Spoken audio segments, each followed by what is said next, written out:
చెల్లించకపోవడమా pending లో ఉన్న వేతనాలు చెల్లించకపోవడమా రాష్ట్ర ప్రభుత్వం ఉండి వైఖరి రాష్ట్ర ప్రభుత్వం ఉండి వైఖరి రాష్ట్ర ప్రభుత్వం ఉండి వైఖరి 104 ఉద్యోగుల పట్ల రాష్ట్ర ప్రభుత్వం ఉండి వైఖరి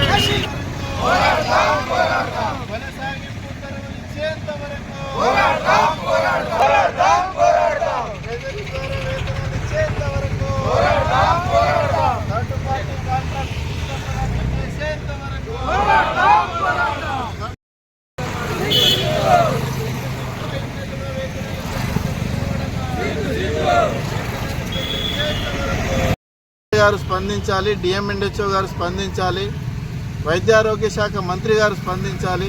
పెండింగ్లో ఉన్న 5 నెలల వేతనాలను ఏకకాలంలో ఉద్యోగుల ఖాతాల్లో జమ చేయాలని చెప్పేసి మేము డిమాండ్ చేస్తూ ఉన్నాం. ఈరోజు మేము పస్తులుంటున్న పరిస్థితిని మీ అందరికీ ప్రదర్శించాలని ఖాళీ ప్లేట్లతో ఈరోజు నిరసన కార్యక్రమాన్ని చేపడతా ఉన్నాం.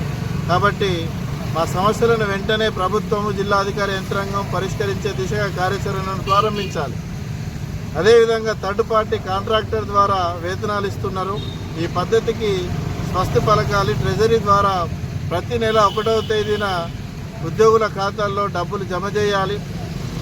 గత 20 సంవత్సరాలుగా ఈరోజు వైద్యారోగ్య శాఖలో సేవలు అందిస్తూ ఉన్నారు. అవుట్సోర్సింగ్ ఉద్యోగస్తులు లేకపోతే వైద్యారోగ్య శాఖ కుంటిదవుతున్న పరిస్థితి ఉన్నది.